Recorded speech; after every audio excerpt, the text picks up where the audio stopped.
There is a woman weeping in your rose garden, your grace, and she has torn her wedding veil upon the thorns.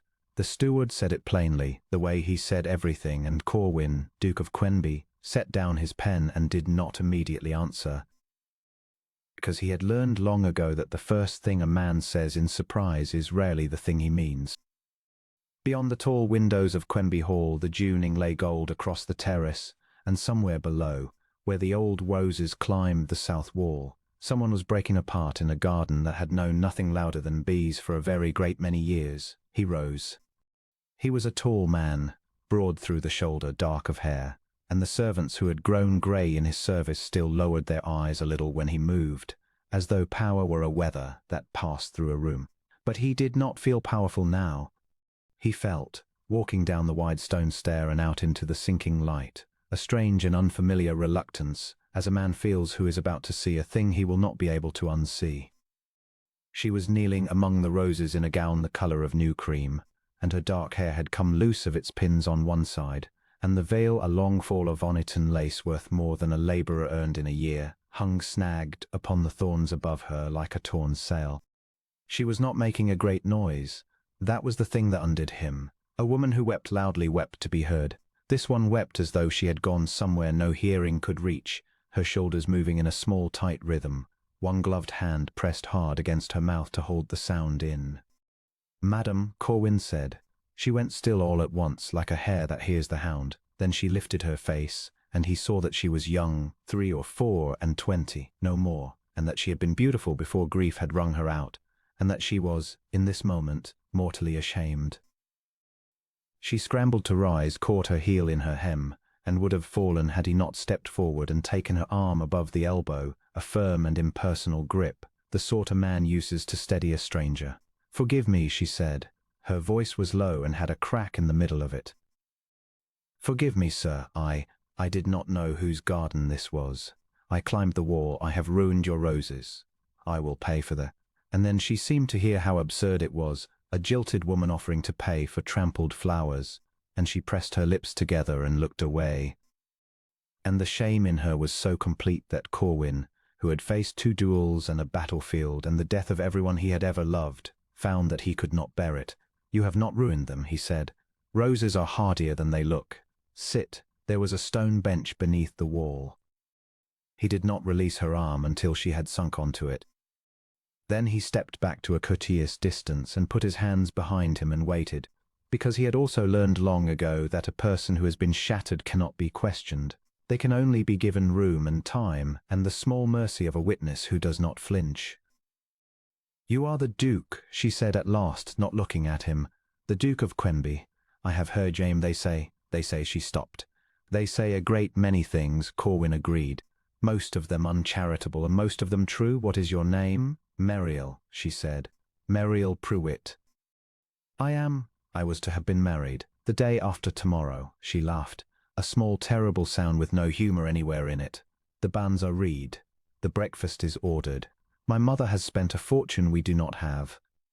And 2 hours ago I went to Harrowfield to bring my betrothed the sleeve buttons I had embroidered for him, because I wished to surprise him, and her hand rose to her mouth again and fell. I found him in the summer house with my cousin Cecily, who has slept in the bed beside mine since we were girls, who wore my green ribbons to church last Sunday because hers were frayed and I gave them to her." Corwin said nothing.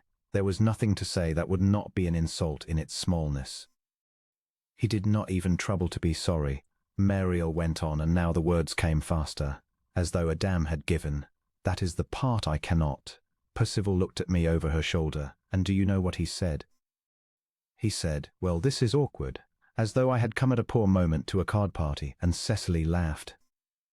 She laughed, your grace, and said that he had wanted her all along, that everyone had always wanted her and not me, that I was too proud and too plain and too dull to hold a man, and that I might as well know it now as later. And I ran. I have been running since. I climbed a wall into a stranger's garden because I could not go home to a house hung with wedding flowers, and I have torn my veil, and I do not know what I am to do. She looked up at a hen, wet-eyed, wild, past caring what a duke thought of her. I do not know what I am to do. Corwin looked at her for a long moment. The light was going. Above them the snagged veil stirred a little in the evening air. He had known Percival Estcourt, Lord Harrowfield, for 11 years, and had disliked him for 10 of them, a smooth, handsome, hollow young man, deep in debt to 3 counties, the kind who kept his charm the way another man keeps a loaded pistol, for when he needed to be dangerous. That such a creature should have wounded this quiet, dignified woman kneeling in the ruin of her own wedding did not surprise Corwin in the least. What surprised him was the thing rising in his own chest, cold and clear and quite decided, a thing he had not felt in 7 years and had thought himself finished with forever, the desire to intervene. "Miss Pruitt," he said, "how much of the county knows?" She flinched at the practicality of it.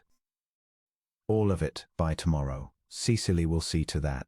She was already dressed to go visiting when she will make it her story. She will tell it so that I am the one at fault, the cold one, the one who drove him to it."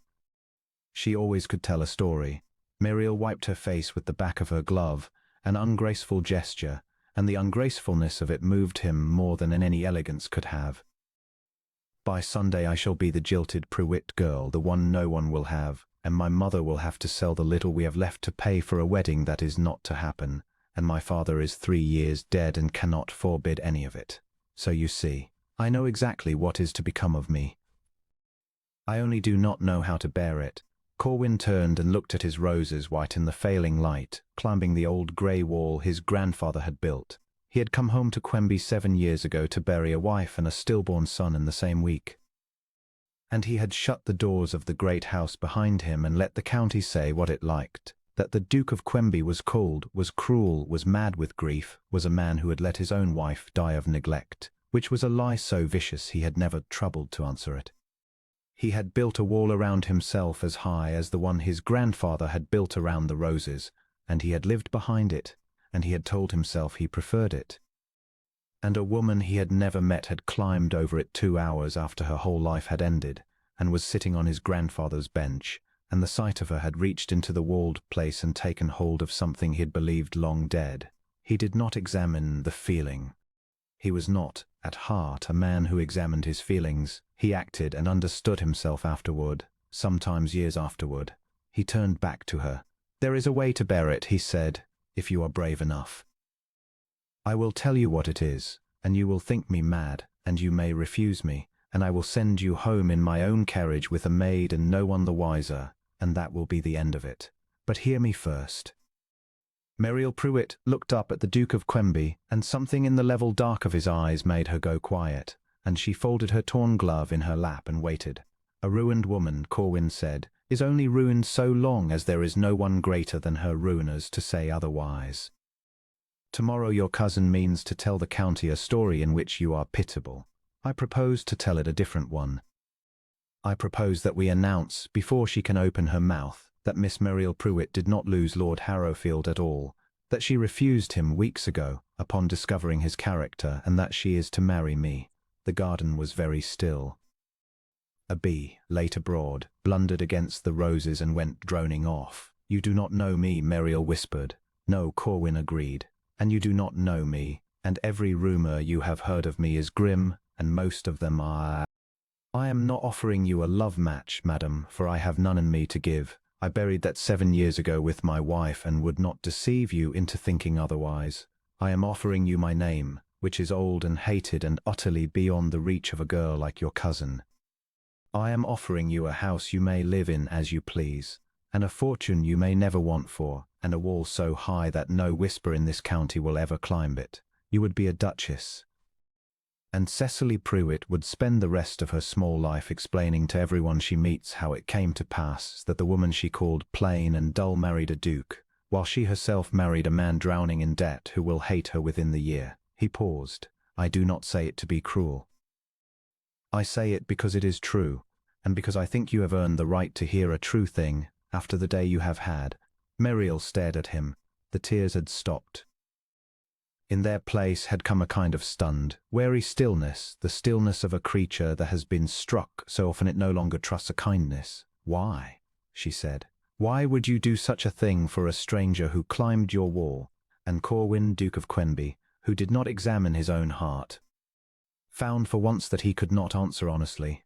because the honest answer was that he did not entirely know, that something in the sight of her, torn veil and all, kneeling among his grandfather's roses, refusing to weep loudly, had woken a man he had thought buried. So he gave her the answer that was also true, the smaller one, the one a duke could say. Because I have spent 7 years being told I am a monster, he said, and I find I should like just once to be told I was something else, and because I have never in my life been able to abide a cheat. Estcourt is a cheat, your cousin is a cheat, and it would please me, Miss Prewitt, more than I can properly explain to you, to watch the pair of them discover that the woman they threw away was worth more than everything they will ever have. He extended his hand not to hold hers, only to help her rise, an offer she was free to refuse. Come inside out of the cold, he said. Take my carriage home. Speak to no one tonight. And in the morning, when you have slept and are yourself again, send me one word, yes or no, and I will act upon it as though it were law. Whatever you choose, no one will ever hear from me that a Prewitt wept in my garden. You have my word, which is the one thing in this county no one has ever called worthless. Muriel looked at the offered hand a long moment. Then she reached up and freed her torn veil from the thorns, folded it with great care as though it still meant something, and laid her hand in his, and let the Duke of Quenby raise her feet. The word came at 9:30 the next morning, brought by a boy on a pony too small for the errand, folded in a scrap of paper that had plainly been torn from the flyleaf of a book, because there had been no proper paper in the house left unspent by the wedding that would not happen. Corwin unfolded it standing at his study window, a single word in a hand that had trembled and then steadied, yes, and beneath it, smaller, as though she had added it and then been unable to unwrite it, God forgive us both if we are wrong. He read it twice. Then he rang for his carriage and went to Netherbourne to see her mother, because a thing worth doing was worth doing correctly, and a duke who meant to marry a gentleman's daughter did not send a note. He came in person, in his best coat, and he asked. Mrs. Prewitt received him in a parlour hung still, with wedding greenery gone limp and brown at the edges, and it was the greenery that told Corwin more than any speech could have. The woman had not the heart to take it down. She was a faded, anxious lady in a much-turned gown, and when the Duke of Quenby was announced, she went so white he thought she might faint, and when he told her what he had come for, she sat down without meaning to, missing the chair by an inch and catching herself on its arm. You must not, she said when she could speak. Your Grace, you must not. I know what my daughter has told you, the shame of it, that I know Cecily has been about the county already this morning. I have had 3 notes. But you cannot marry a girl out of pity, sir. It is not done. It is not. Muriel would not thank you for it, when the pity wore thin. And it always wears thin. She twisted her hands. Forgive me, I am not myself. But I have watched one man tire of my girl this week already, and I will not hand her to another to tire of her at leisure. She has been used enough. Corwin regarded her with something that was almost respect.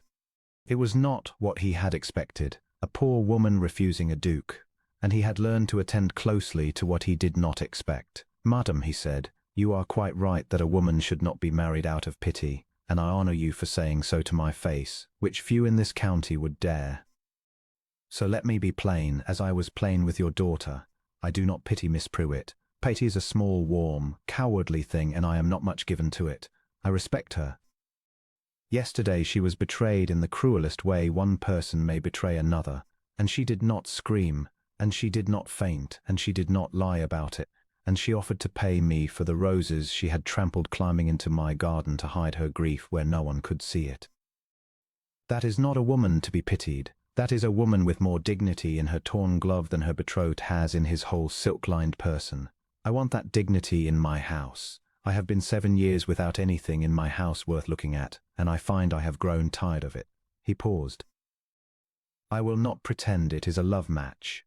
She knows it is not, and so must you. But I give you my word before God that she will be honoured, and safe and free, and that no one living will ever again make her weep in a garden. That is not enough for you. Refuse me, and I will go and think none the worse of you. Only ask her first. Mrs. Prewitt looked at him a long time, then unexpectedly her eyes filled, and she said in a small voice, her father would have liked you. He could never abide Lord Harrowfield. He said the young man's teeth were too even for an honest mouth. and she wept a little, and Corwin looked politely at the withered greenery and gave her the room to do it. And when she had done, she rose and dried her face and said that she would call her daughter, and that whatever Muriel chose, she would stand by it. Muriel came down in a plain grey morning gown with her hair pinned properly and her eyes clear, and Corwin, rising, saw that she had wept herself out in the night, and come through to the flat calm country that lies on the far side of grief. She looked at him steadily. He had half expected her to be smaller by daylight, an ordinary frightened girl. She was not. There was a spine of iron in her that the betrayal had not broken but only shown, the way a hard frost shows the shape of a stone wall under snow. "You came yourself," she said, "to my mother. In your good coat. A thing worth doing," Corwin said, "is worth doing correctly." Something moved at the corner of her mouth that was not quite a smile, but was the ancestor of one. "You did not have to. You could have sent a lawyer." "I could have," he agreed.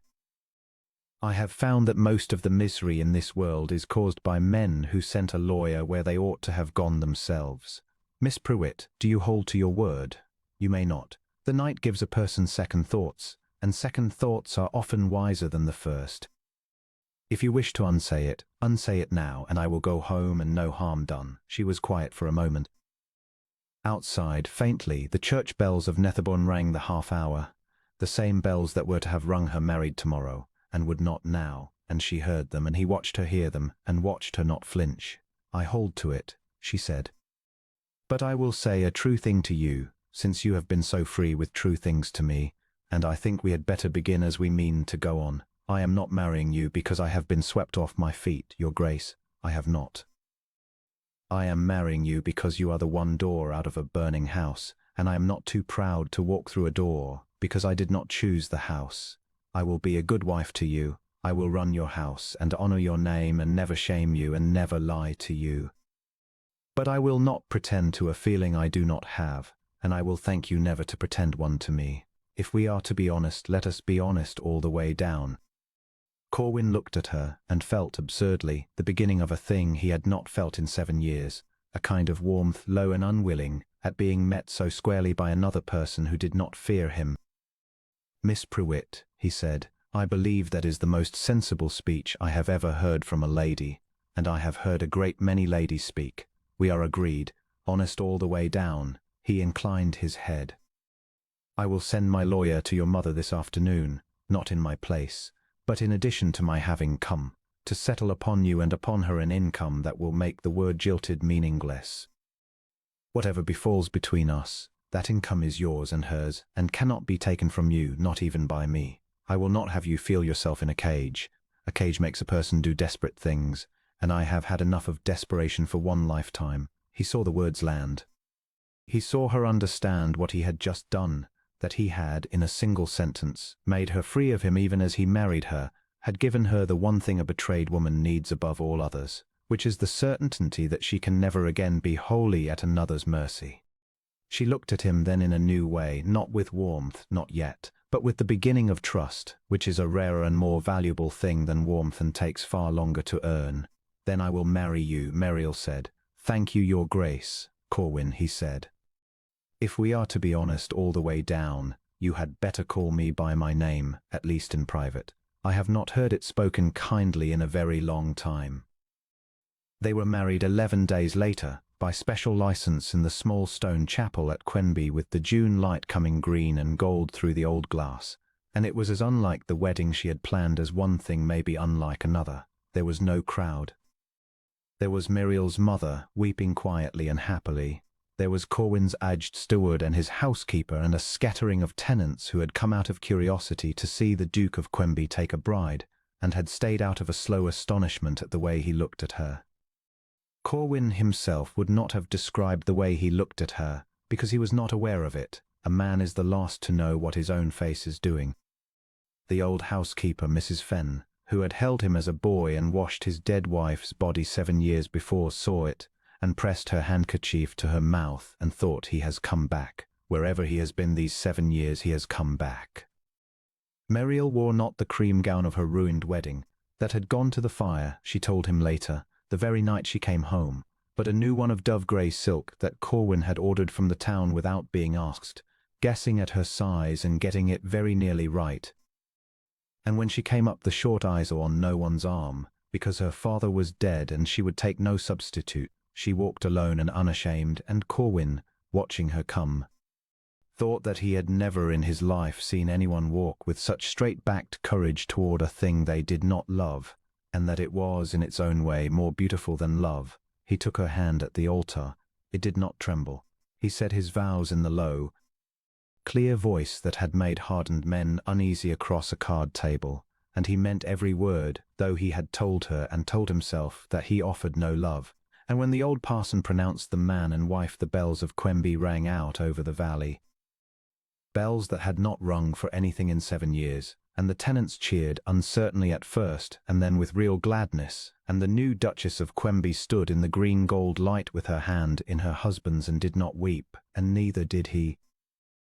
And something between them that had been agreed as a bargain took its first breath as something else, though neither of them yet had a name for it, and neither would have dared to say the name aloud.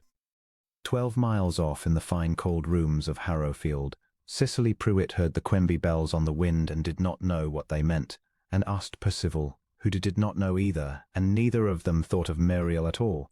The lawyer came that same afternoon, as the Duke had promised, and he came in addition to the Duke and not instead of him, which was a distinction Mrs. Pruitt had never before encountered in all her dealings with the great, and which reduced her once again to tears of a kind she could not have explained.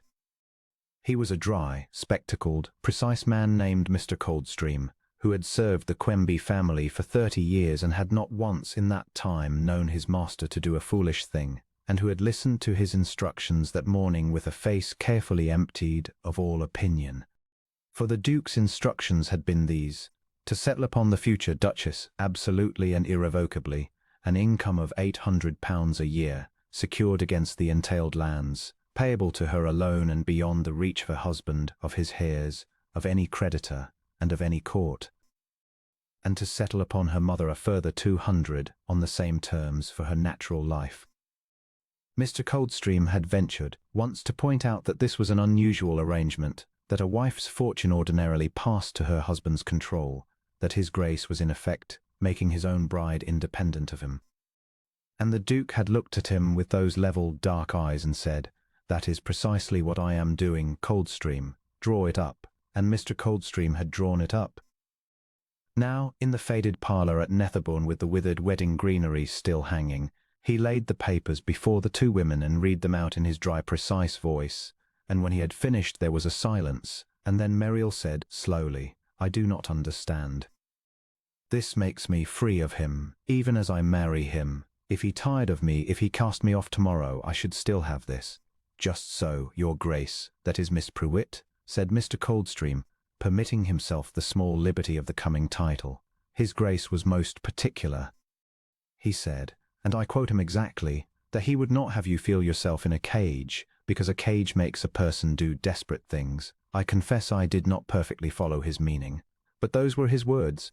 Muriel understood the meaning perfectly, for she had heard him say very nearly the same in the garden, and she sat holding the papers that made her free of the very man she was about to bind herself to, and she thought of Percival, who had wanted her fortune such as it was, and her connections, and her prettiness, and the use of her, and who had never once in all their courtship offered her a single thing that was hers to keep, and she thought of this grim stranger, who had every right and every power to keep her wholly dependent, and who had instead spent his first act as her betrothed making certain that she could leave him if she ever wished to. And she understood that this, not the house, not the fortune, not the name, was the true measure of the man, and that she had, quite by accident, in the ruin of everything, stumbled into the keeping of a good one. "He does not do it for show," she said, half to herself. "There is no one to show. The county will never know what is in these papers." "No, Your Grace," agreed Mr. Coldstream. "His Grace does very little for show. It is, if I may say so after 30 years, rather the difficulty with him. He does the right thing quietly, and lets the world think the worst, and the world obliges him. He gathered his papers. You will forgive an old man a liberty. I have watched him grieve 7 years. I did not expect to draw up such a settlement as this ever again.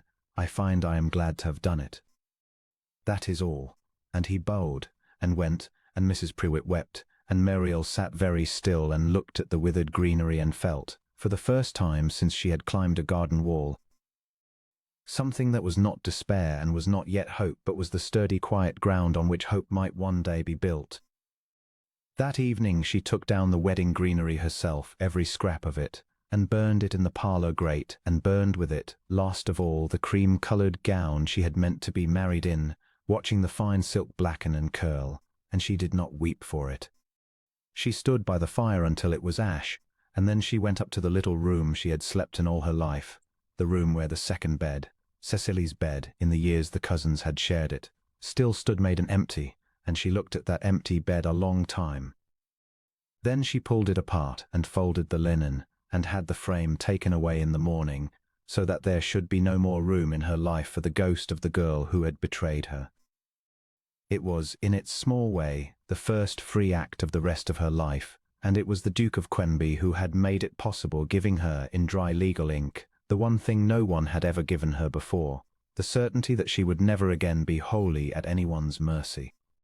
Word of the coming marriage ran through the county like fire through summer grass, and it did not run the way Cicely had planned. Cecily had meant to be first with the story of the jilted Prewitt girl, but the Duke of Quenby had been faster, and the Duke of Quenby was a duke. And when a duke lets it be known that he is to marry a lady, and that she is a lady of great dignity who had the good sense to see through a worthless lord before it was too late, the county does not argue. It adjusts.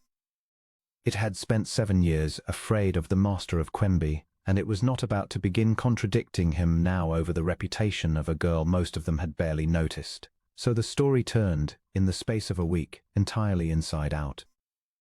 It was now understood everywhere that Miss Prewitt had discovered Lord Harrowfield's true character and had refused him with spirit, and that her cousin, that fast-forward Cecily who had thrown herself at a taken man, had caught him on the rebound and got herself a debtor and a leaking roof for her trouble, and served her right. Cecily, going about the county to spread her poison, found the ground cut from under her at every door, and came home each afternoon a little more baffled and a little more bitter, and could not for the life of her understand how she had lost a battle she had been so sure of winning, for she had never learned the thing that Muriel was only now discovering, which is that a truth defended by a powerful man of honor will always, in the end, outlast a lie. However cleverly the lie is told, if the courtship had been brief, the marriage that followed it was, in its early weeks, an education for them both, and Corwin found himself learning things about his own house that he had not known in the whole of his life within it. He had thought Quenby Hall a fine house, or at least he had once thought so, before grief had made every room the same grey. It was Muriel who taught him, without ever meaning to, how much of it he had let die. She would come to him at dinner and say, with the particular pleasure of a discovery, that she had found the muniment room half full of his grandmother's letters, or that the walled garden beyond the stables had a peach house that with a little glazing might bear again, or that the old nursery. She said this carefully, watching his face, for she knew what the nursery meant in this house. The old nursery had the finest morning light of any room she had yet seen, and might make a splendid small parlour, if he did not object, if it would not pain him. And Corwin, who had not been able to walk past the nursery door in 7 years, found that with her sitting across the table looking at him so steadily, so ready to let it go if he flinched, he could say, "No, it would not pain me. Make it a parlour. It ought to have light in it." And when it was done and she sat in it of a morning with her sewing and her books, the room that had held the greatest grief of his life became, by slow degrees, the room he most sought her in. And he understood that she had done for the nursery exactly what she had done for him, not forced the grief out, but let the light in beside it, until the two learned to share the space. She had a way of managing him that he was slow to notice and, once he had noticed it, could not sufficiently admire. She never argued with him directly. She had seen enough of arguing in her own home. Instead, she would state a thing plainly and then leave it, and let him come to it in his own time, and he came to it nearly always, because her judgment was sound and her patience was long. When she thought he worked too hard, she did not scold, She simply appeared in the fields at noon with bread and cold meat and made him sit down under a hedge and eat it, and talked of other things until he had rested whether he meant to or not. When she thought he brooded too long alone, she did not press him to speak. She came and sat in the same room with her book and said nothing at all, and the silence with her in it was a different silence than the silence without her, and after a time he found he could not brood in it. Because a brooding man wants to be alone, and he was no longer alone, and did not wish to be. The servants took to her with a completeness that would have astonished a stranger and did not in the least astonish Corwin, who had watched it happen from the first week. She learned their names and their troubles and their children's ages. She found the undercook, a girl of 15, weeping in the scullery over a scalded hand and dressed it herself and did not report her to the housekeeper. She found the old gardener grieving a dead wife and gave him the whole of the peach house to bring back to life, understanding, without being told, that a grieving man needs a hard task more than he needs sympathy, and the household, which had gone quiet and grey and fearful in the 7 years of the Duke's mourning, began to warm from the kitchens up, so that by autumn Corwin would come in from the fields to a house that hummed with a low content, and hear laughter from the servants' hall. Laughter that had not been heard in Quenby since his mother's day, and he would stand a moment in the passage and listen to it, and marvel that a single woman with a torn glove could have done in half a year what he had not done in 7. He did not tell her he loved her. He had given his word that he offered no love, and he held to it with a stubbornness that he mistook, at the time, for honor, and understood only later to have been fear, the fear of a man twice widowed of hope, who had buried love once with a wife and once with a son, and did not believe himself strong enough to bury it a third time. So he loved her in silence, in the thousand small ways a proud reticent man loves when he will not say the word, in the grey mare led to the mounting block, in the nursery made a parlour, in the settlement that made her free, in the way he learned, without being asked, exactly how she took her tea, and how she liked her books left open face down on the arm of her chair, and that she could not abide a shut door and a stuffy room and would fling both open in any weather, and in the way he arranged, quietly, that fresh flowers should stand in her rooms every day of the year, in December as in June, so that she should never wake to a bare vase. She noticed. She noticed all of it and said nothing, because she too had been given a bargain and told there was no love in it, and she too was too proud and too frightened to be the first to break the rule, and so the two of them lived, that first strange half-year, in a marriage full to the brim of a love that neither would name, each certain the other did not feel it, each guarding the other from a burden the other was already gladly carrying, until a Christmas quarrel and a Cruazen's tongue last forced the truth into the open, where it had been trying to get all along. There had been, before the storm night in the library, one other evening that Corwin never afterward forgot, though at the time he did not understand its importance, and it was the evening he first saw his wife angry. It was late September, and the harvest was in, and the Duke had ridden out to the far tenancies to settle the quarter's accounts, and Muriel had gone with him, for she had asked to see the whole of the estate, and he had found he liked her company on the road better than his own thoughts. They came, toward evening, to the cottage of a widow named Sarah Cobb, who held a small holding at the edge of the Quenby lands, and they came upon a scene, the widow standing in her doorway white with fear, and before her, mounted, the Duke's own bailiff, a hard, capable, unpleasant man named Grew, whom Corwin kept because he was efficient and had never troubled to look it closely, and Grew was telling the widow, in a voice pitched to carry, that she was 3 weeks behind her rent, and that if she could not find it by Friday her sticks of furniture would be sold from under her, and she would be turned onto the road, widow or no widow. And that was the master's law, and she might complain of it to the master himself, if she thought he cared, which he did not. Corwin, coming round the hedge, opened his mouth to speak, and did not need to, for his wife was already down from her horse. He had never seen her like it. The mild, contained, watchful woman he had married was gone, and in her place stood someone he did not know, straight and blazing, and she crossed the yard to the mounted bailiff and looked up at him and said, in a voice like the flat of a blade, "Get down." Grew, who did not yet know who she was, laughed. "And who might you be, mistress, to give orders on the Duke's own land? I am the Duke's wife, said Meriel, and I have just heard you tell a widow, in the Duke's name, a thing the Duke would be ashamed of. And you will get down off that horse this instant, or I will have you dragged down. And there was something in her, some absolute and fearless certainty of right, that made the hard man's face change, and made him look past her, and see at last. The Duke of Quenby sitting his horse by the hedge and watching, and Gru got down. Corwin did not intervene. He sat his horse and he watched, because he wished to see the whole of it, and what he saw he never forgot. His wife did not rage. Having got the man off his horse, she went cold and precise. She asked the widow the plain facts, the reason for the arrears, which proved to be a son gone for a soldier and a badag that had kept her from her spinning a month.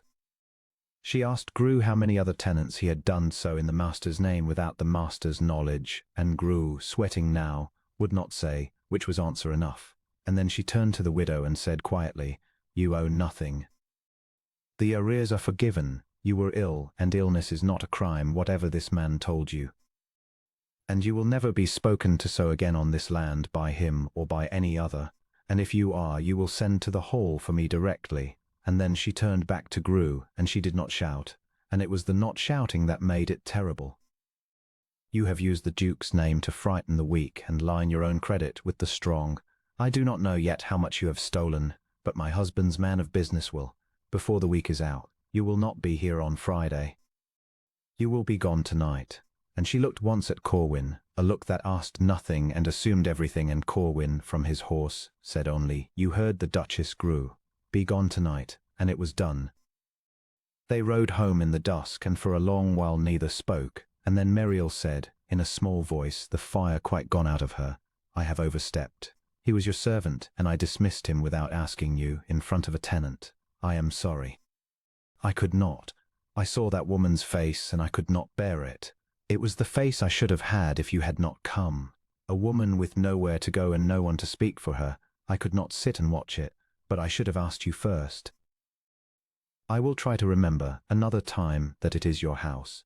And Corwin, riding beside her in the falling dark, felt his heart turn over in his chest, and he said, "It is not my house, it is our house, and you did not overstep.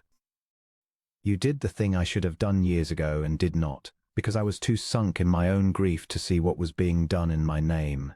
That man has frightened widows on my land for 7 years, and I let him, because I could not be troubled to look. You looked.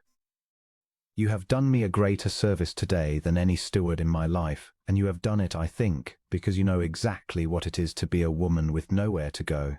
And I would not have you unlearn that for the world, for it is the best thing in you." He was quiet a moment. "I married you thinking I was doing you a kindness.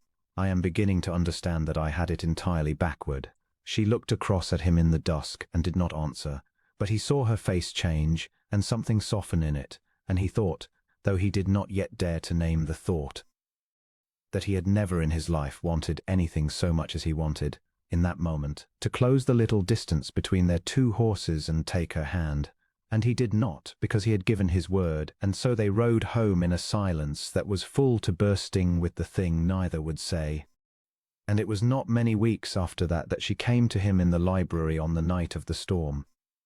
There was a night that first autumn, before ever the storm drove her to his library, that Corwin came near to breaking his own resolve, and it was a small thing that nearly did it, as it is so often the small things and not the great that undo a guarded man. He had come in late from the far fields, chilled and tired, expecting the dark, silent house he had come home to for 7 years. Instead there was a lamp burning in the hall, and a fire not yet let die, and on the table a covered dish kept warm, and beside it, asleep in the great oak chair with her sewing fallen into her lap, was his wife. She had waited up for him.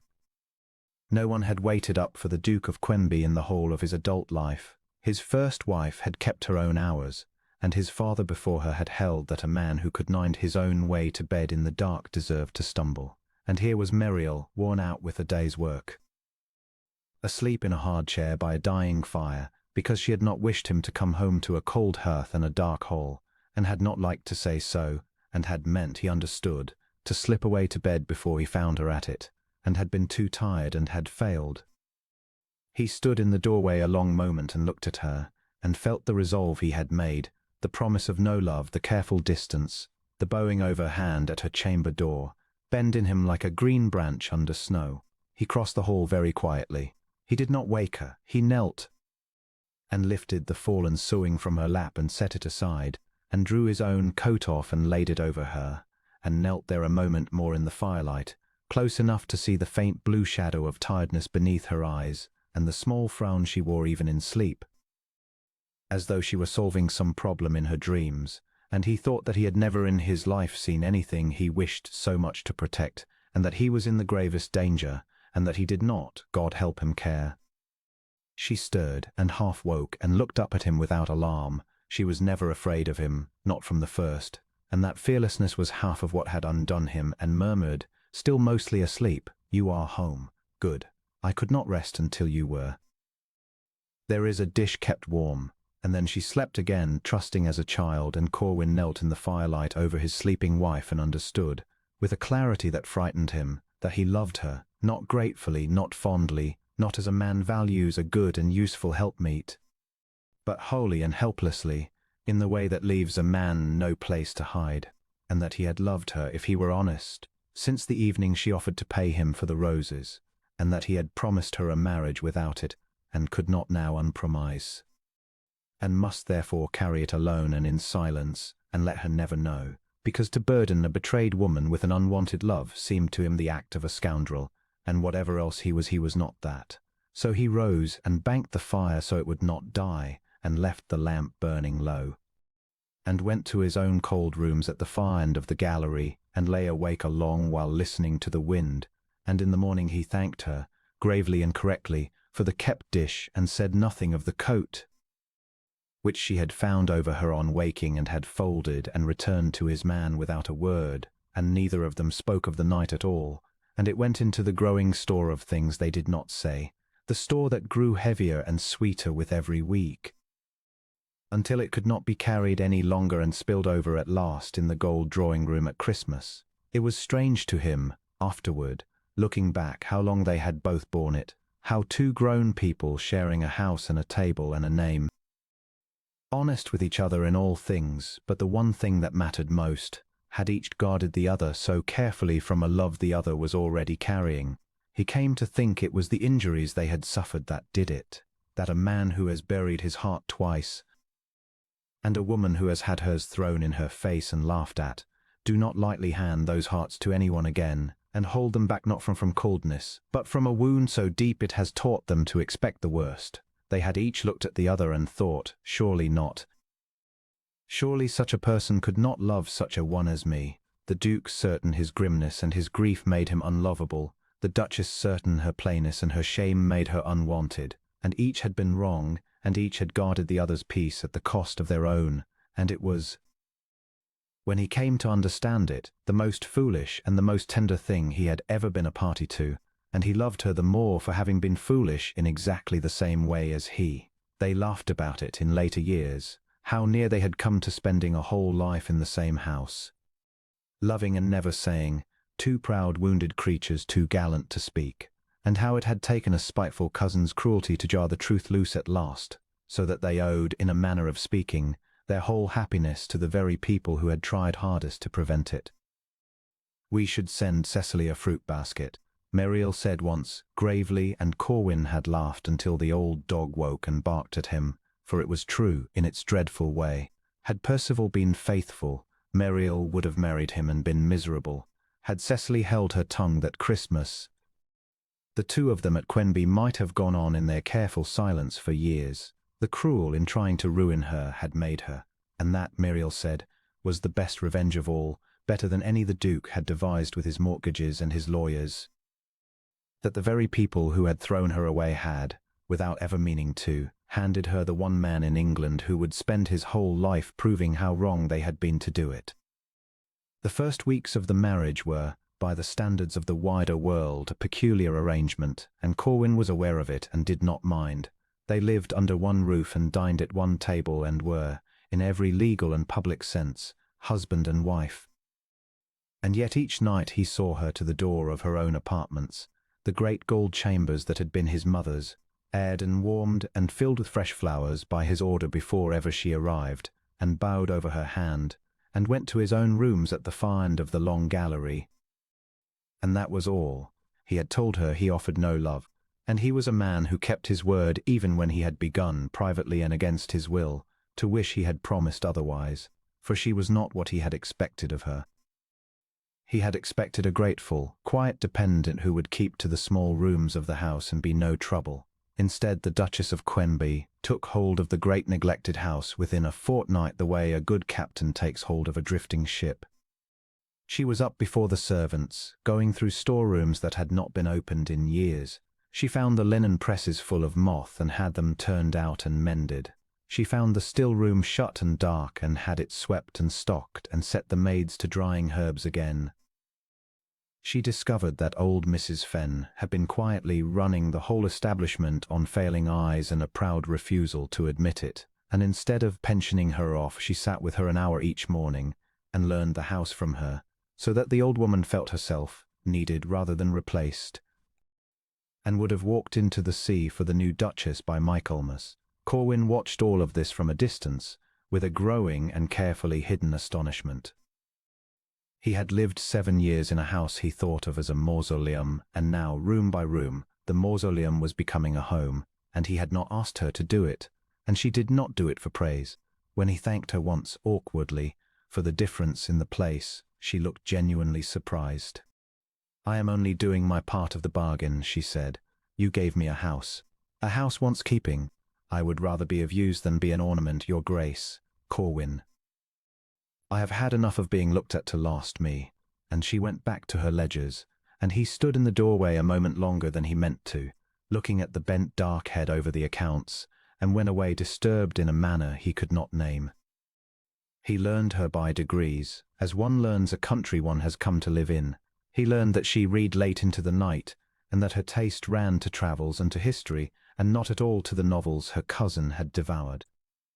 He learned that she could sit a horse well and had not ridden in 3 years, because their one hunter had been sold to pay a debt of her father's, and he had a grey mare brought up from the far paddock, and made over to her without a word of ceremony.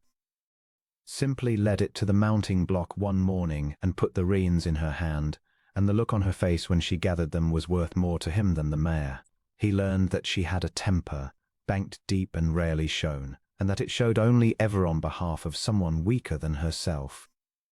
A stable boy cuffed unjustly, a tenant's widow pressed too hard for rent, and that when it showed she was magnificent and entirely without fear, and that he found, to his private discomfiture, that he liked her best in her anger, and she learned him. She learned that the fearsome Duke of Quenby, whom 3 counties spoke of in hushed and dreadful tones, rose at dawn and worked his own estate with his own hands more days than not, that he knew every tenant by name and every field by its yield, that the grimness the world took for cruelty was in truth a wall built around an old wound, and that behind it was a man of scrupulous and unadvertised kindness.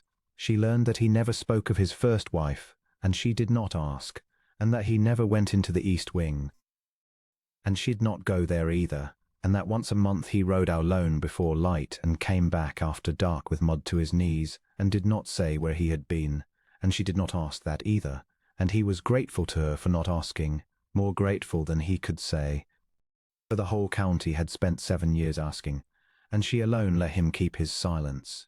It was Muriel who first crossed the distance between them, and she did it, characteristically, over a practical matter and without any fuss. It was a wild, wet night in October, and the wind was tearing at the old house, and Corwin, unable to sleep, had gone down to the library to work, as he often did on the bad nights. He did not hear her come in. He looked up from his ledger, and she was standing in the doorway in her dressing gown with a candle, her dark hair in a plait over her shoulder, and for a moment his heart did a strange and painful thing in his chest. "You will ruin your eyes," she said, coming in and setting down the candle, without asking, trimming the guttering lamp on his desk so that the light steadied and grew. "And you will make yourself ill, which will be a great inconvenience to me, because I have only just got the house in order, and I have no wish to nurse an invalid. Why do you not sleep?" "I might ask you the same," Corwin said. "The wind," she said. She sat down in the chair across the desk, unbidden, drawing her feet up under her like a girl, which no duchess ought to do and which he found he liked enormously. It sounds like the sea in a storm. When I was small, my father took us once to the coast, and there was a storm, and I have never forgotten it, the whole world roaring, and the two of us safe in a little inn with a fire. I have loved a storm ever since, so long as I am indoors and someone I trust is by. The wind tonight brought it all back. She looked at him across the lamplight. I do not suppose you have anyone you were safe with in a storm when you were small. It was not a question exactly, and yet it opened a door, and Corwin found, to his own surprise, that he wished to walk through it. He set down his pen. My mother, he said. She died when I was 9. After that, no. My father was a hard man, and this was a hard house. I learned to prefer the storm to the fire, because the fire always went out and the storm at least kept faith. He heard himself say it and was startled. He had never said it aloud to a living soul. I have made a poor host of myself. You are cold. Come nearer the fire. She came, and they sat, the two of them, in the two great chairs before the library hearth, while the storm beat itself out against the windows of Quenby Hall. And they talked, not of anything momentous, only of the small things two people who share a house have to talk of.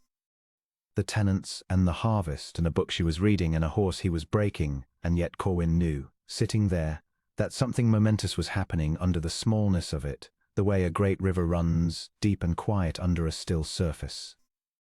At some point past 2 in the morning she fell asleep in the chair mid-sentence, worn out with the work she drove herself to, and he did not wake her. He sat and watched the fire and watched her sleep, her face gone soft and young and unguarded in a way she never let it be by day, and he thought, with a clarity that frightened him, I am in danger.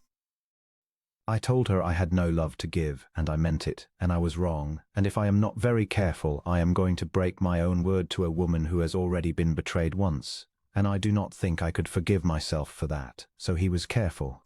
He rose and fetched a rug, and laid it over her without waking her, and let his hand rest one moment against her dark hair, the only liberty he permitted himself, and one she would never know of. And then he went and stood at the far window and watched the storm until the grey came up over the hills, guarding her sleep the way, once in another life, someone ought to have guarded his. In the morning she woke embarrassed to find herself asleep in the library under a rug, and he pretended he had only just come down and found her so, and neither of them spoke of it. But a thing had changed, and they both knew it, and the not speaking of it was itself a kind of intimacy, a shared secret, the first they had ever kept together, and it warmed the house more than any fire. It was into this fragile, growing thing, this bargain that was quietly against all its own rules, turning into something with a beating heart, that Cecily Pruitt came 3 days before Christmas, in a hired chaise, uninvited, to call upon a cousin, the Duchess. Corwin was crossing the great hall when the chaise came up the drive, and he watched from the tall window as a young woman in a gown a little too fine for a morning call was handed down, and he knew her at once, though he had never met her, by the way she looked up at the front of Quenby Hall. Not with awe, but with appraisal, counting the windows, pricing the stone. So this was the cousin, this was Cecily. He had it in mind to have her turned away at the door, and he might have done it, save that Muriel came down the stair at that moment and saw the chaise, and went very still, and then said in a voice she had carefully removed all feeling, "Let her come in." I will not have it said I hid from her. She may say what she came to say, and then she may go, and we need never do it again. So Corwin did a thing he did not wish to do. He let the enemy through the gate, because his wife asked it, and because he understood that she needed to face the woman who had ruined her and be seen not to flinch, and that to deny her that would be its own small betrayal. Cecily Pruitt swept into gold drawing room of Quenby with the confidence of a woman who has never in her life been made to feel small, and she was, Corwin conceded, a handsome creature, fair where Muriel was dark, all dimples and quick bright eyes. The sort of prettiness that dazzles at a first meeting and wearies by the third. She had come, it soon appeared, on 2 errands, and she pursued them both with a shamelessness that was almost admirable in its completeness. The first errand was to see for herself.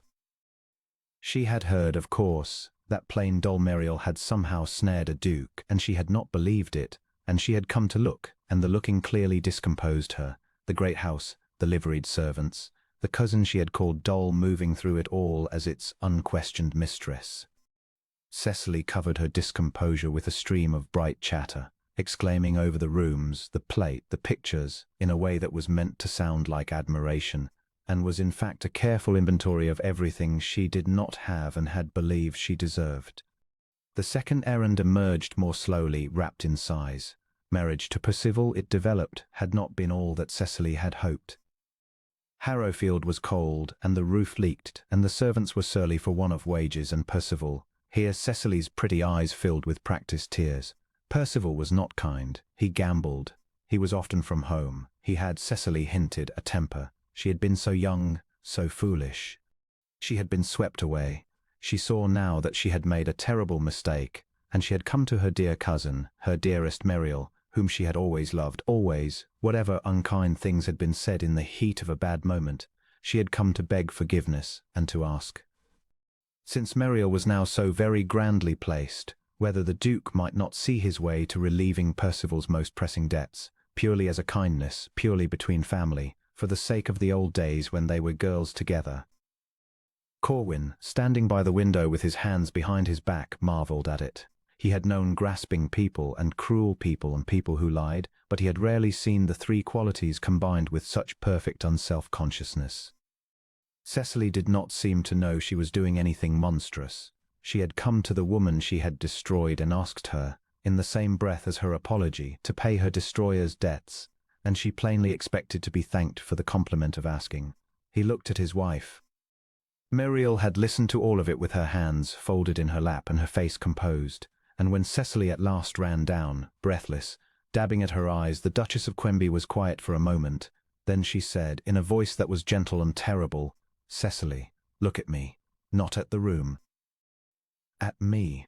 And when her cousin's eyes came reluctantly to her face, Muriel went on, "You are quite right that I have been fortunate, and because I have been fortunate, I can afford to tell you the truth, which is a luxury the poor cannot always afford, and which you never once offered me. So here it is. I forgive you. I do, not because you have asked, for you have not truly asked. You have wept and called it asking. I forgive you because I have found in these last months a happiness so far beyond anything you took from me that the theft has come to seem a small thing, almost a kindness, since it drove me over a garden wall to it. You did not ruin me, Cecily. You freed me. I only wish you had done it sooner." Cecily's mouth had fallen a little open. This was not the scene she had come to play. "But I will not give you a penny toward Percival's debts," Muriel continued, still gently, "and I will tell you why, so that you cannot say I was cruel.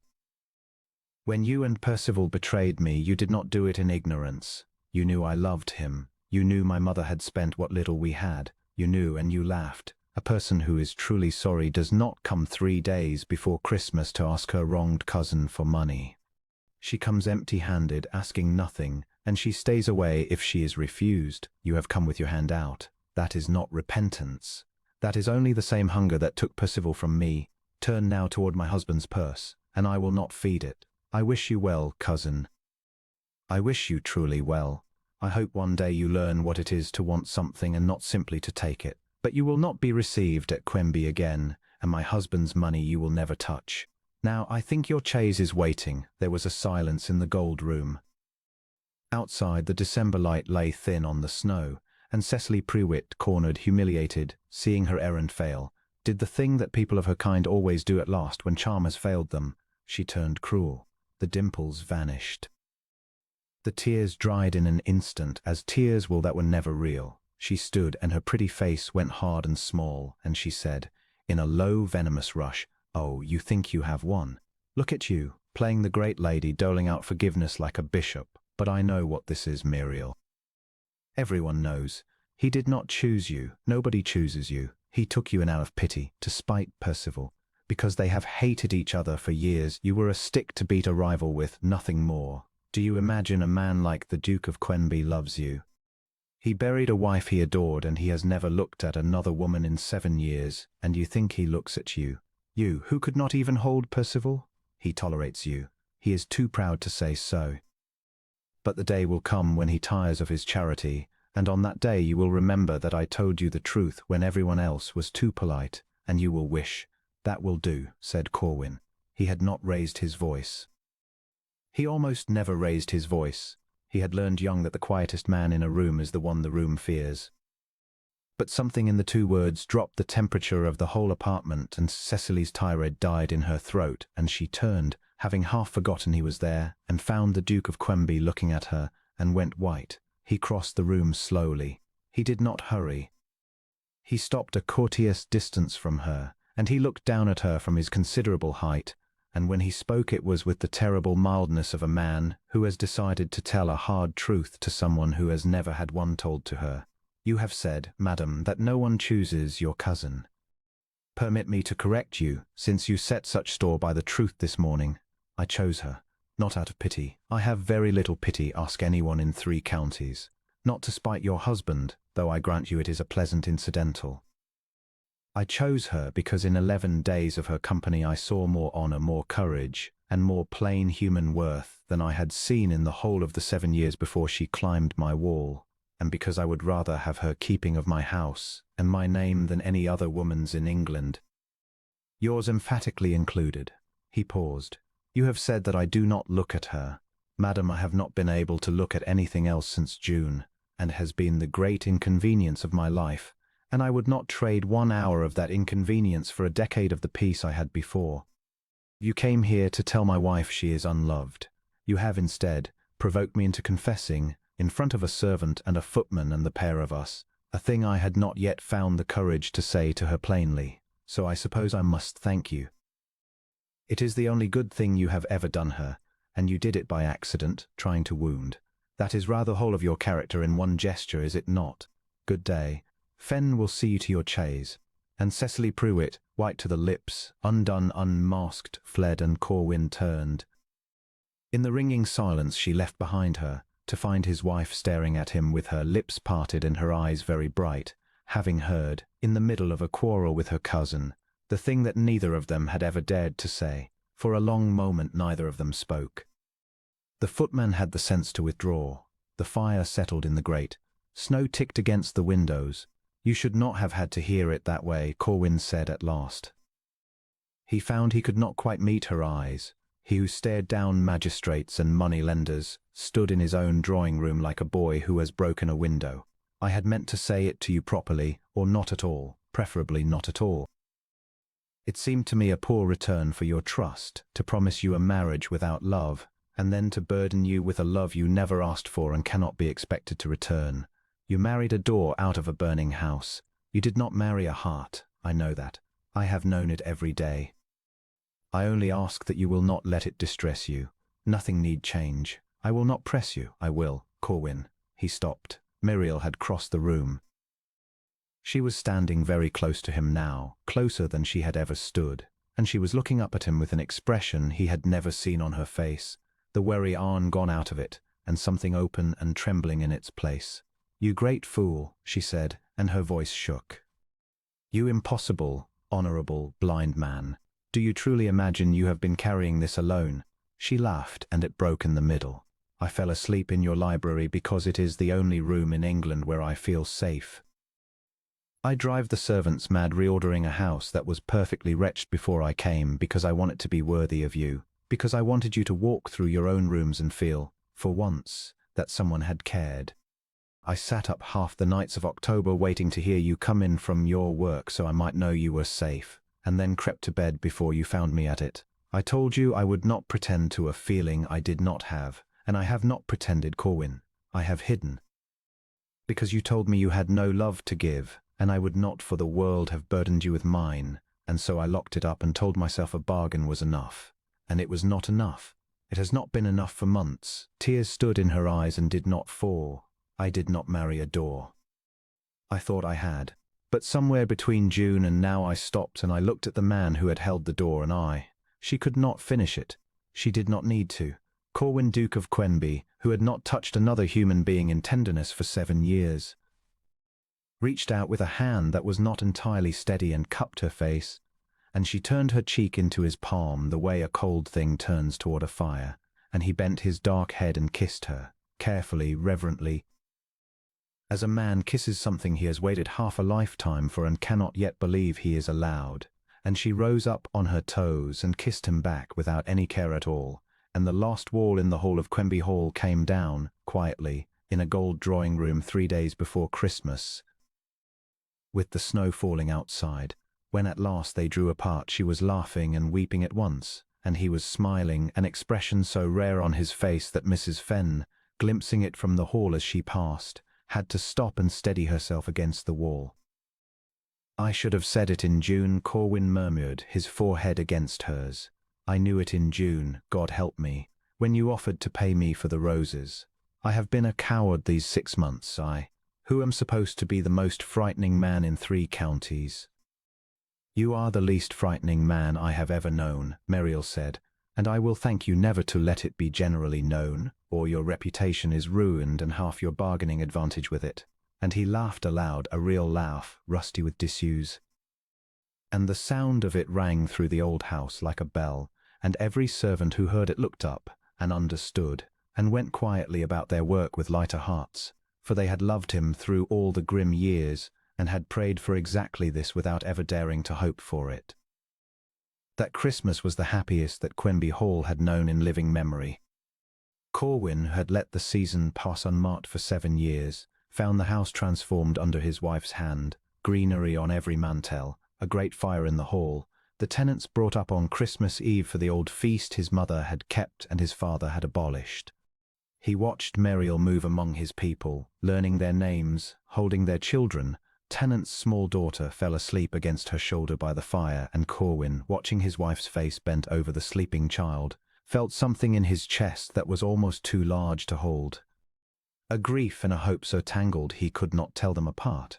She looked up and caught his eye across the crowded hall, and read the whole of it, as she always could, and did not look away, and he understood that whatever the future held, he was no longer to bear it alone. They told each other everything in the weeks after, in the slow, luxurious way of 2 people making up for lost time.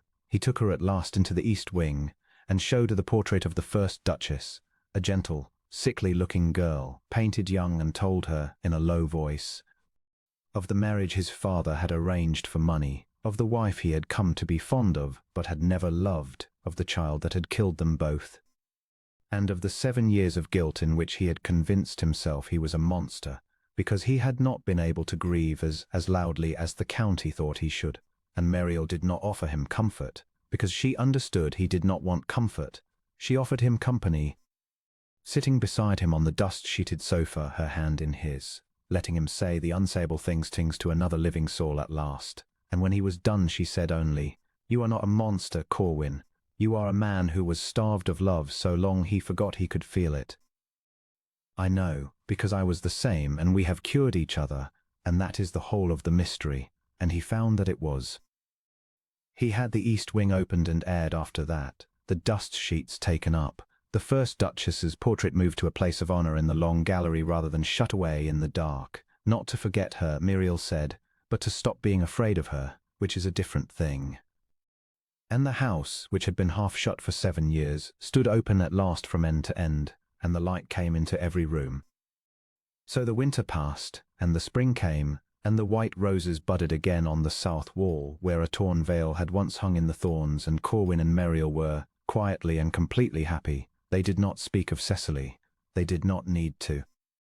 She had gone back to her cold house and her failing marriage, and she was, they assumed, no longer any concern of theirs. They were wrong about that.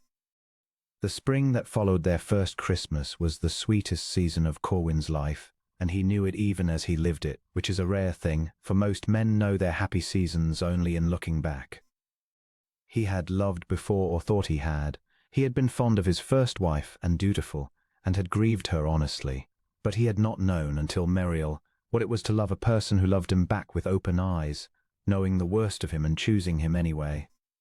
His first marriage had been a thing arranged by fathers over ledgers, 2 young strangers doing their duty. This was a thing built by 2 grown souls out of honesty and hard use, and it was stronger for having been built and not merely inherited. They fell into the deep ordinary happiness that is the reward of good marriages and the envy of bad ones. They breakfasted together and rode out together and sat of an evening in the library, the old dog at the fire, and read and talked, and did not always need to talk. He came to know her small ways and to treasure them, the way she bit her lip over a difficult letter, the way she hummed under her breath in the still room, the fierce, quick tenderness with which she nursed anything sick or small, the temper that flared only ever in another's defense. And she came to know his, the way he stood at a window with his hands behind his back when he was thinking, the way he could not sleep on the anniversary of his son's death and rode out alone in the dark and came home muddy and silent, the way his grimness was armor and not iron, and dropped, when they were alone, to reveal a man of dry humor and deep feeling, and an almost boyish delight in being teased, which no one in 3 counties would have believed of the fearsome Duke of Quenby, and which she guarded as her own private treasure.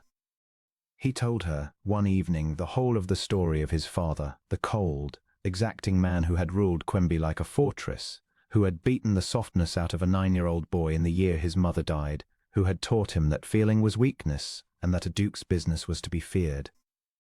And Muriel listened, and at the end she said only, "So that is where you learned it, to do the kind thing and hide it, and let the world think you hard. You learned that kindness was a thing to be punished, and so you have spent your life doing it in secret." And Corwin, who had never once thought of it so, sat very still, and understood that she had in a single sentence explained him to himself, and he felt the old wound ease a little, as a wound eases when at last it is seen. "You need not hide it from me," she said. "That is the one thing I ask of you. Be as hard as you like to the world, but with me be what you are. I have had enough of pretty men who are hollow. I will take a hard man who is kind underneath, every day of my life, and think myself the richest woman in England." And he took her hand and held it against his chest, over his heart, and did not speak, because there were no words in him large enough, and she understood that too. It was in this deep contentment, this spring of their real beginning, that the first poisoned letter came, and Corwin was almost grateful for it. In a way he was ashamed of and did not examine, for a man who has been happy a long time forgets how to be fierce, and there had woken in him, at the sight of Percival's oily hand, a cold and welcome clarity, the sense of a threat that could be faced and beaten, which was a simpler thing than the daily terrifying vulnerability of loving someone who could be lost. For that was the shadow that had grown alongside his happiness, and he had not spoken of it, even to her. He had loved twice before, and buried both. He woke, some nights, in a cold sweat from a dream in which he came home to find the flowers dead in her vases, and her rooms empty, and the house grey again, and he lay in the dark listening to her breathe in the room next to his, and could not go back to sleep for the size of what he had to lose. He had thought in the 7 grey years that grief was the worst thing a man could carry.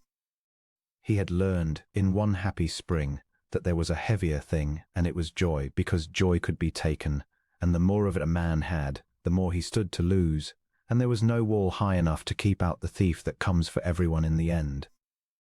So when the threat that came was only Percival, only a hollow, ruined, grasping man with a scheme of gossip and blackmail, Corwin met it with something close to relief, because here at last was a danger with a face, an enemy he could fight and beat, a thing he could do to protect her, when so much of what might harm her could not be fought at all.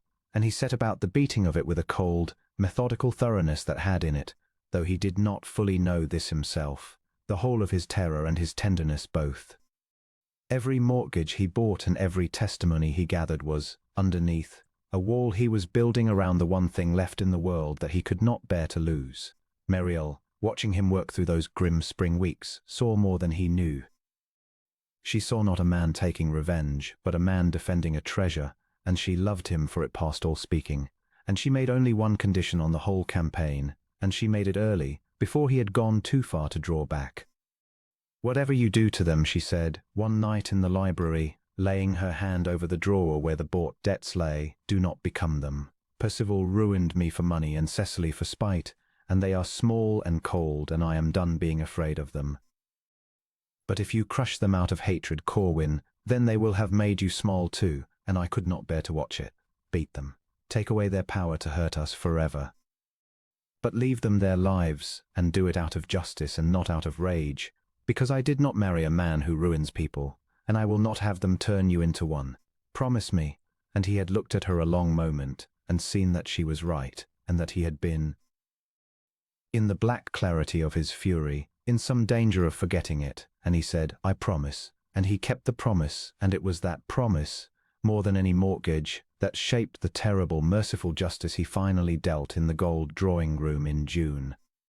The trouble began, as such things often do, with money, and with a man who had never in his life earned any, and could not conceive that the world might one day decline to give it to him. Percival Estcourt, Lord Harrowfield, was drowning.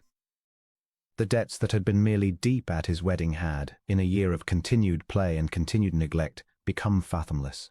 His creditors, who had once smiled and extended him credit against his title, had stopped smiling. His estate was mortgaged past its worth. His wife, whom he had married for her prettiness and her supposed connections, had turned out to bring him nothing but expensive tastes and a sharp tongue, and the two of them, shut up in a cold house they could not afford to heat, had discovered in each other a shared and bottomless resentment that curdled over the long winter into something like hatred, and Cecily, nursing her humiliation at Quenby, had told Percival everything, not merely that her cousin had refused her, but the thing the Duke had said, the confession wrung from him in anger. "I chose her. I have not been able to look at anything else since June." She told it to wound Percival, to throw in his face that the woman he had discarded was adored by a greater man than he would ever be. But Percival, listening, did not feel the wound she intended. He felt, instead, the first stirring of an idea, and the idea was this: that a man who loves his wife to distraction is a man who can be made to pay. It took shape over months. Percival was a hollow man, but not a stupid one, and desperation had made him cunning. He could not touch the Duke of Quenby directly. No court would hear a debtor's suit against a duke, and no man in his senses crossed Quenby with open force. But he could touch the wife. He could touch the past. He went, in the raw early spring, to a lawyer of the shadier sort in a town 3 counties off, and he laid before him a question dressed up as a hypothetical. A betrothal, he said, a formal betrothal, contracted and witnessed and never legally dissolved, only abandoned when the lady married another in unseemly haste. Might not such a betrothal, if a man chose to press it, cast a shadow on the later marriage? Might it not be argued that the lady had been already bound, that her second match was contracted in bad faith, that a scandal, the right scandal, well placed in the right ears, might do a proud husband a very great deal of harm? The lawyer, who had seen every kind of villainy and was choosy only about being paid, told him what he wished to hear, more or less. There was no true case. The betrothal to Harrowfield had never been formalized past the reading of banns, and Muriel had been jilted, not the jilter, and any court would see it in a moment. But truth, the lawyer observed, was a poor weapon compared to rumor. A whisper did not need to be provable. It needed only to be plausible and persistent and placed where it would spread. If Lord Harrowfield's true object was not a courtroom but the Duke's peace of mind, if he wished merely to make the Duke of Quenby doubt his own wife, or to make the county doubt her, or to extract, in exchange for silence, a settlement of certain inconvenient debts, why, that was a different matter entirely, and might be managed without ever troubling a judge. So the scheme was born, and it was, at its black heart, a blackmail dressed as a scandal. Percival would let it be known, carefully, deniably, through the poisoned channels of gossip that his wife knew so well, that the Duchess of Quenby had been a false and faithless betrothed, that she had thrown over an honourable engagement to snare a richer man, that the truth of the matter had been quite the reverse of what the county believed, and he would let it be known further, to the Duke privately, that a word from Harrowfield could set the story to rest for a price. He would sell the Duke of Quenby his own wife's good name over and over, for as long as the debts required feeding. The first Corwin knew of it was a letter, unsigned, delivered by a hand he could not trace, full of oily insinuation and a figure named plainly, in exchange for which the unfortunate misunderstanding regarding her Grace's prior obligations need never trouble the county's tongues. He read it twice, standing in his study in the April light, and a cold and ancient fury rose in him. The fury of a man who has found at last a thing worth being angry at, and he was almost glad of it. He did not hide it from her. They had promised each other honesty all the way down, and he would not break that promise even to spare her pain. He put the letter into her hands at breakfast and watched her read it, and watched the colour drain from her face, and slowly, "Come back," not the flush of shame, but the deep even flush of anger. "It is Percival," she said. The turn of phrase. Her Grace's prior obligations. He always did dress up his cruelties in fine language, and Cecily's hand is in it too somewhere. The poison in the county, that will be hers. She knows everyone worth poisoning. She set the letter down with a steady hand. "He means to bleed you, Corwin. Not once. Forever. This is only the first letter. There will be a second and a third, each a little larger, for the rest of our lives. That is how such men are. I know him." "I know him too," Corwin said. She looked up, and something in his voice made her go still. "What will you do?" she asked. And Corwin, Duke of Quenby, who had spent 7 years being feared for cruelties he had never committed, smiled a slow and dangerous smile, and said, "I am going to do a thing I have not done in a very long time, my love. I am going to be exactly as terrible as the county has always believed me to be, and Percival Estcourt is going to wish, before I am done, that he had never learned my wife's name. He did not act rashly. That was not his way, and it was not, he understood, what the situation required. A man defending himself against a blackmailer in a fit of temper makes mistakes. A man who has decided coldly and completely to destroy his enemy makes none." Over the following weeks, Corwin went quietly to work, and the work had 2 parts, and Muriel watched him do it with a growing awe that was not unmixed with love, for there is a particular thrill in seeing a gentleman become formidable in one's defense. The first part was truth. Corwin was not a man without resources, and the chief of his resources was that, unlike Percival, he had spent his life keeping his word, and men who keep their word accumulate, over the years, a great store of goodwill that they may draw upon in need. He wrote letters. He called in old debts of honor. He gathered, patiently, the sworn accounts of every soul who had witnessed the events of the previous June. The servant at Harrowfield who had seen his master in the summer house. The very lawyer whom Percival had consulted, who proved, for a consideration and the promise of the Duke's future custom, entirely willing to swear to the nature of the hypothetical he had been asked about, and most damningly of all, the record of the abandoned engagement itself, which showed beyond any argument that Muriel Pruitt had been the one wronged.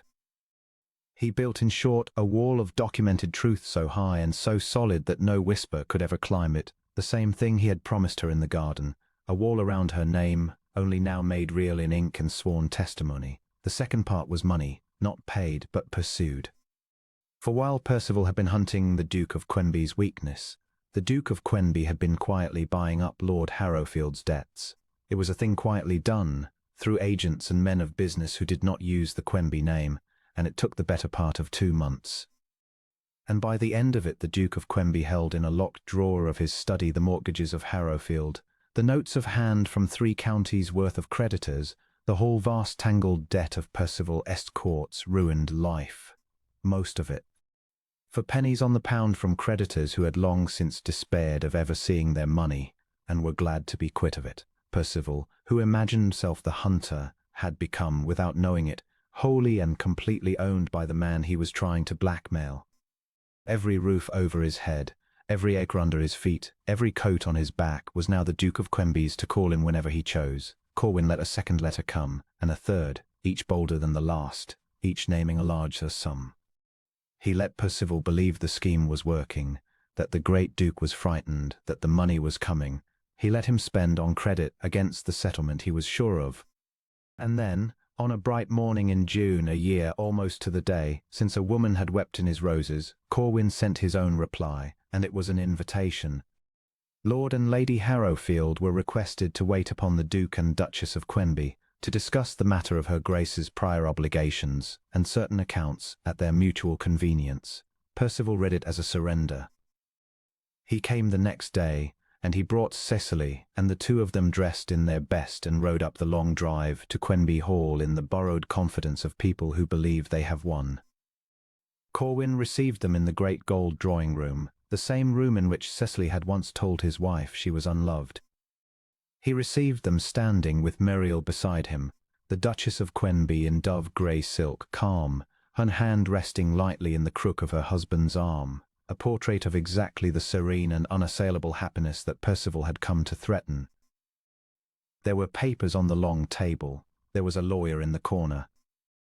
And there was on the Duke's face an expression of such courteous and glacial welcome that Cecily, quicker than her husband to read a room, felt the first cold finger of trace down her spine before a single word was spoken.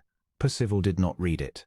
Percival, in the manner of hollow men, mistook the quiet for weakness, and he opened, all oily confidence, with a little speech about painful necessities and family obligations, and the great regret with which a gentleman found himself compelled to protect a lady's reputation, in exchange, of course, for certain considerations, purely to lay the whole unfortunate business to rest.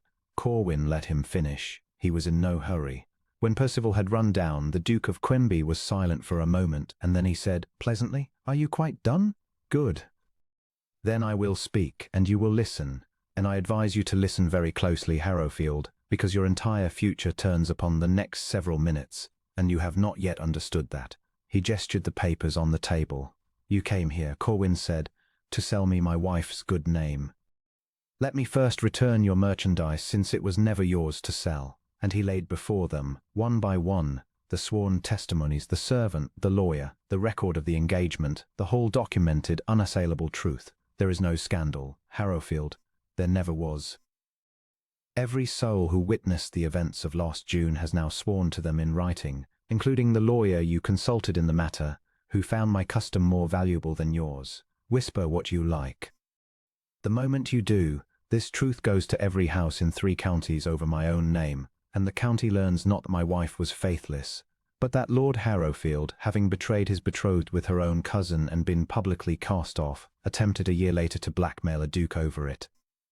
Your name will not survive the telling. My wife's will not be touched. That is the whole of your scandal, and it is worthless, and I have just handed it back to you."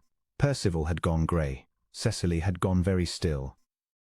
"But you did not come only to sell a scandal," Corwin went on, and now his voice dropped and grew soft, and it was the softness that was terrible. "You came because you were ruined and desperate, and out of ideas. So let me tell you where your affairs stand, since you plainly do not know." He drew the second sheaf of papers toward him. "I hold your mortgages, Harrowfield, all of them. I hold your notes of hand to Colford, and to Marsh, and to the money-lender in Ashby whose name you would not wish your wife to hear spoken. I hold the debt on the very horses that drew your carriage here today. I have spent 2 months and a sum of money that I shall not trouble to name buying up the whole of your ruin, and I now own it, every stone and stitch of it. You are not here, sir, to threaten me. You are here because I own your life, and I have summoned you to tell you what I mean to do with it." The silence in the gold room was absolute. "I could call it all in tomorrow," Corwin said. "I could turn you and your wife out onto the road by the end of the month with nothing but the clothes you stand in, and there is not a court in England that would lift a finger to stop me, and no man in 3 counties who would pity you when the reason came out. That is what you have earned. That is what a year ago I fully intended." He paused. "My wife has asked me not to." Percival's head came up. Corwin looked at Muriel, and something passed between them, and then he looked back at the 2 ruined people before him. "She has asked me," he said, "to be merciful, on the grounds that a man revenged is no better than the man who wronged him, and that she has found too much happiness to wish to spend any of it on hatred. She is a better creature than I am. I have told her so, and she does not believe me, which is one of the many reasons I love her. So this is what will be done, and it is her mercy, not mine, and you will remember that every day of the rest of your lives." He laid a final paper before them. "Your debts are not forgiven, they are held. You will have the use of Harrowfield still, and enough income to live upon quietly on 3 conditions. First, you will never again, by word or whisper, breathe my wife's name to any living soul, and if you do, the whole weight of your ruin falls upon you the same hour. Second, you, Harrowfield, will not touch a card nor a dice box again, for the estate you gamble is now mine, and a man cannot wager what he does not own. And third," he turned at last and looked at Cecily, who had not spoken a word, "you will both live from this day exactly the small, quiet, unregarded life that you once told my wife was all that she deserved. You wanted grandeur. You schemed and betrayed and blackmailed for it.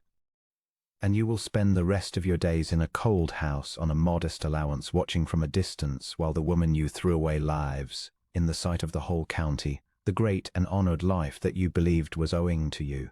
That is your punishment.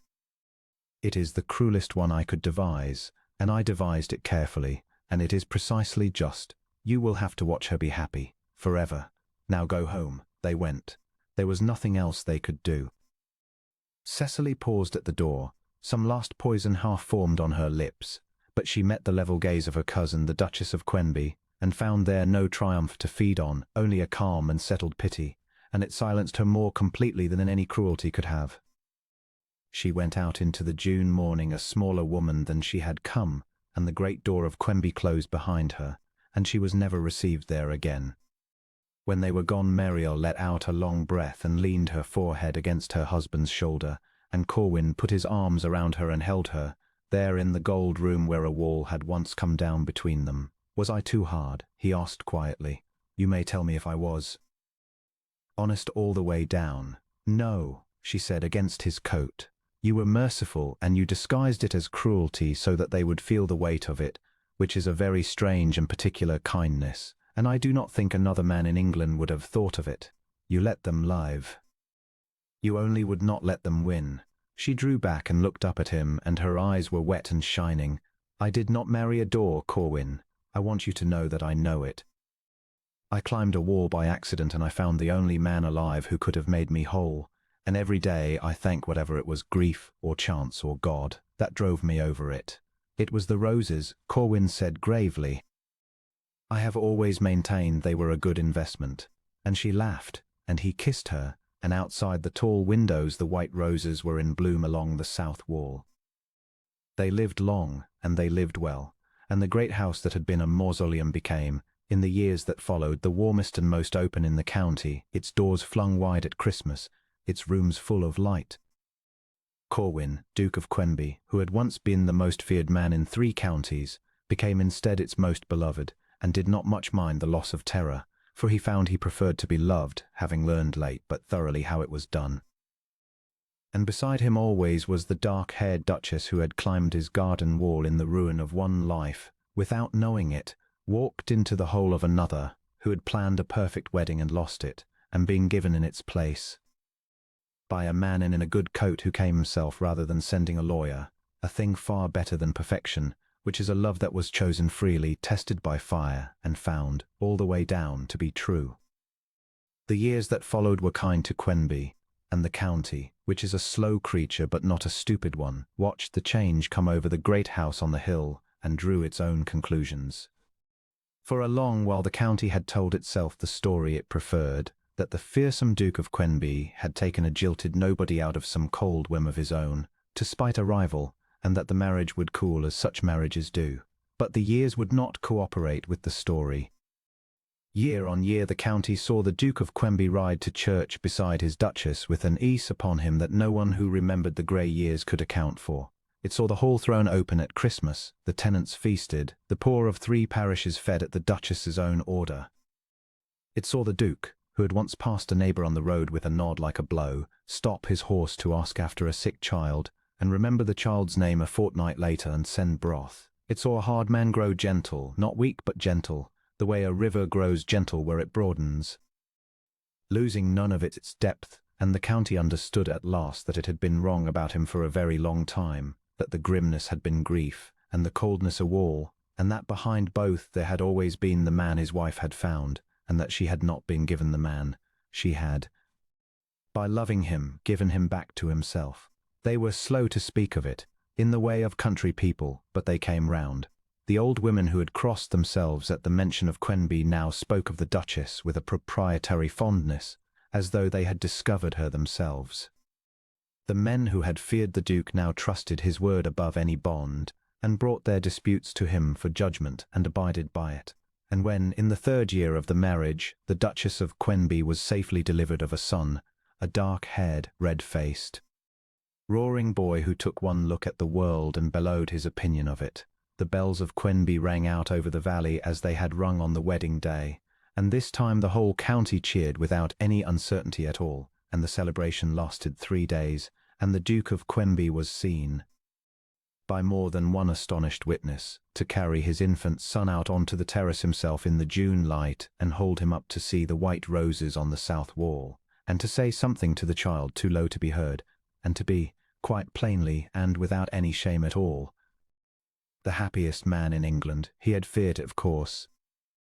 Muriel knew, though he never said, what those months had cost him, the man who had buried a wife and a son in 1 week, waiting again through the long autumn of her carrying, watching her grow heavy and slow, and unable, some nights, to hide the terror in his face. She had taken his hand one such night and laid it flat upon herself where the child moved and said, "I am not her, Corwin, and this is not that. I am strong and I am well, and I am not going anywhere, and neither is he. You will have to be brave a little while longer, that is all. And then you will have your reward, and you will wonder that you ever doubted it."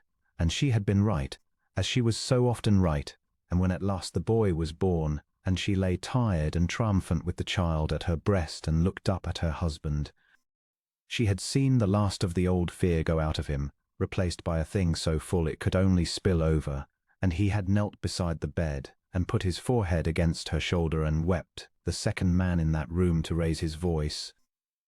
And she had held his dark head with her free hand and let him, and it had healed, in that hour, a wound 7 years old, so that afterward the anniversary of his first son's death, which he had spent 7 years riding out alone into the dark to grieve, became instead a day he spent quietly at home with his living wife and his living son, remembering the child he had lost without drowning in the loss of him, keeping faith with both his griefs and both his joys, which is the whole of what it is to be alive and to have loved. Of Percival and Cecily there is little more to tell, and that is precisely as it should be, for the punishment the Duke had devised was that they should have little to tell, that their lives should shrink to the small, cold, unregarded compass they had once told Muriel was all that she deserved, and that they should watch, from that smallness, the great life they had believed was owing to them being lived, in the sight of all the county, by the woman they had thrown away. They kept the terms, they had no choice. The Duke of Quenby held their every debt, and a single word of complaint or a single fresh slander would have called the whole ruin down upon their heads, and they knew it, and so they were silent, and the silence itself was a punishment, for Cecily above all things had loved to talk, to charm, to spread a story, and now she dared spread none. They lived at Harrowfield on the modest allowance the Duke permitted them, in the cold house with the mended roof, and the marriage that had begun in betrayal curdled, as such marriages do, into a long, slow mutual contempt. Percival, forbidden the card tables that had been his whole society, grew sour and idle and old before his time, and blamed Cecily for it, since a man of his kind must always blame someone. Cecily, watching her prettiness fade in a house no one visited, grew sharp and bitter and blamed Percival, and the two of them wore each other down, year on year, in a quiet, dreadful war that had no battles and no end, shut up together with the knowledge that they had thrown away their souls for a prize that had turned to ash in their hands. They saw the Quenbys sometimes at a distance.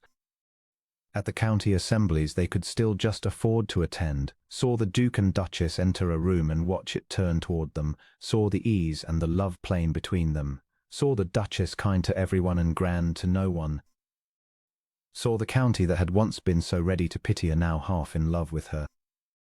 And Cecily, watching her cousin across some crowded assembly room, would feel the old venom rise in her throat, and would look for the answering triumph in Muriel's face, the gloating she would herself have felt in Muriel's place, and would never find it, for Muriel did not gloat.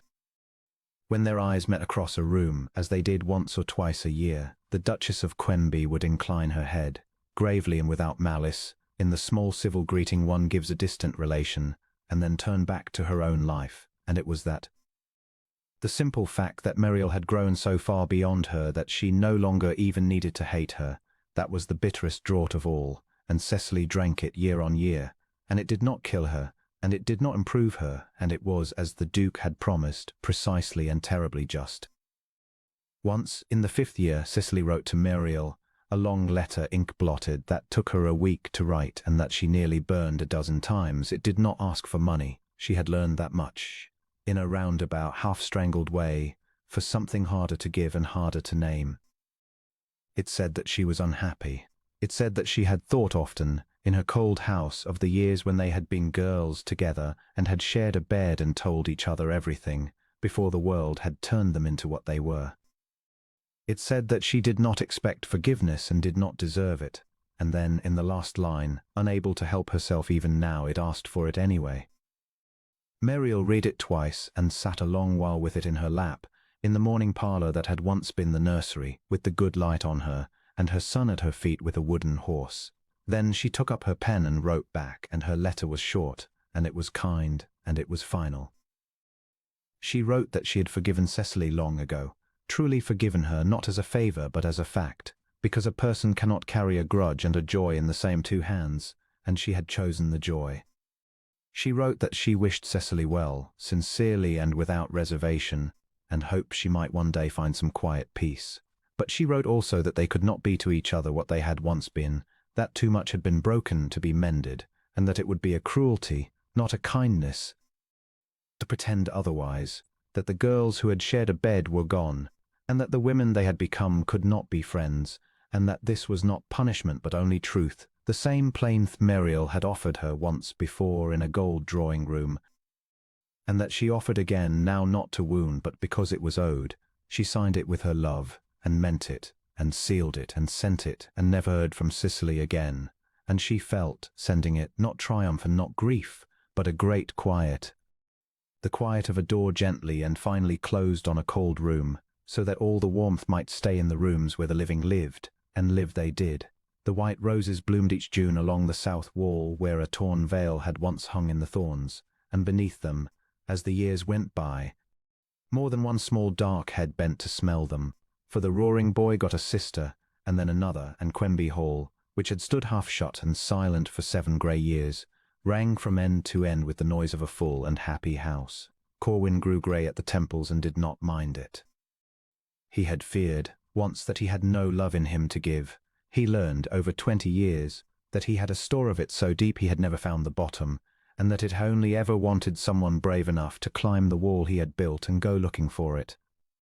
He told her so once, when they were both no longer young, on a June evening on the terrace with the roses in bloom and the grandchildren shouting somewhere down the lawn. He told her that he had said in the garden, that first evening, that he had no love to give, and that it was the only lie he had ever told her, though he had not known at the time that it was a lie, and Muriel, grey now herself and more beautiful to him than she had been at 24, took his hand, the hand she had first laid her own in among the thorns a lifetime ago, and said that she had known it was a lie the moment he came himself to speak to her mother rather than sending a lawyer, because a man with no love in him does not put on his good coat and go in person, and that she had married him for a door out of a burning house and had walked through it into a home, and that if she had it all to do again, the betrayal, the shame, the torn veil, the whole terrible June of it, she would do every hour of it gladly, all of it, twice over.